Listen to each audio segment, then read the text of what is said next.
Mon père m'a accusé de l'infidélité de ma mère et m'a envoyé vivre chez ma tante, alors que je n'en savais rien. Puis, ma sœur, imbuvable, a témoigné contre lui au tribunal, mentant pour obtenir une plus grande part de l'héritage, et maintenant, il me demande pardon. Je ne sais pas vraiment comment m'y prendre, mais je crois que j'ai besoin de vider mon sac. Je traverse une période difficile et j'ai l'impression que tout s'écroule. Mes parents, Benjamin et Rachel, étaient ensemble depuis toujours et j'ai toujours pensé qu'ils formaient un couple parfait. Je n'ai jamais rien trouvé à redire entre eux, même si je savais que ma famille avait ses problèmes.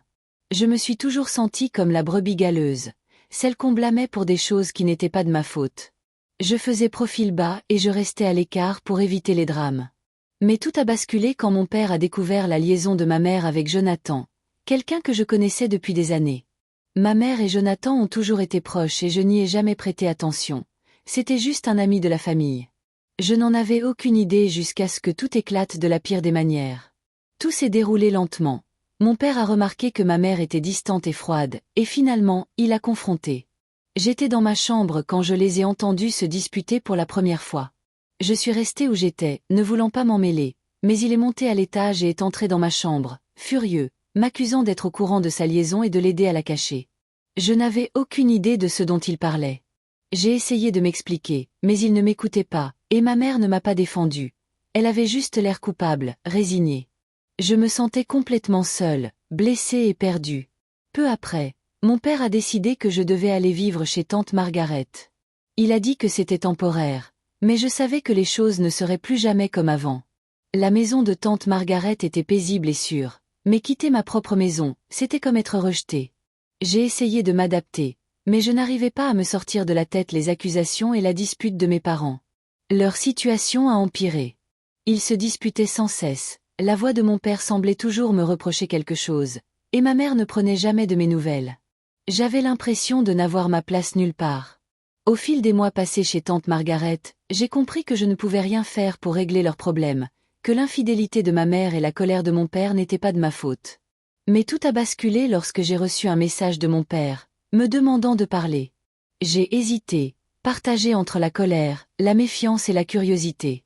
Nous avons convenu de nous voir, et lorsqu'il est arrivé, il semblait différent, vulnérable, accablé par tout ce qui s'était passé. Il m'a expliqué que ma sœur Courtney, la soi-disant enfant chérie, avait témoigné contre lui au tribunal, mentant pour obtenir une plus grande part de l'héritage, ruinant ainsi sa réputation, son entreprise et sa liberté.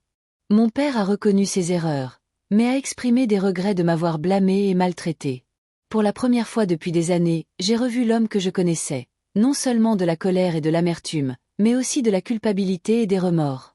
J'étais tiraillée, en colère contre ma sœur et incertaine de pouvoir lui pardonner, mais j'avais besoin de réponses. Quelques jours plus tard, ma tante Margaret m'a remis une lettre de mon père contenant des documents juridiques prouvant que Courtney avait falsifié des documents et menti au tribunal, allant même jusqu'à admettre par SMS qu'elle se fichait de blesser qui que ce soit, y compris notre famille.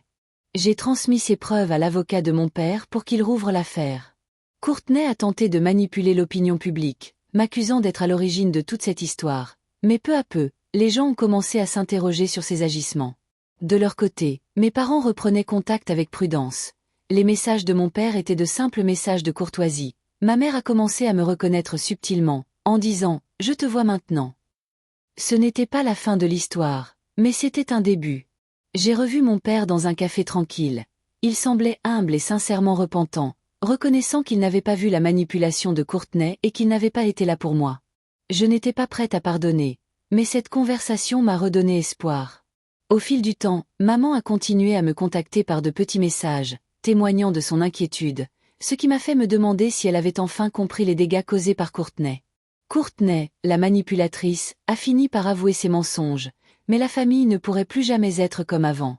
J'ai compris que je n'étais pas obligée de pardonner entièrement à mes parents ni de faire comme si de rien n'était. Je me suis recentrée sur moi-même, en restant chez tante Margaret. Je me sentais plus forte, plus consciente de moi-même et déterminée à construire une vie loin de ce chaos.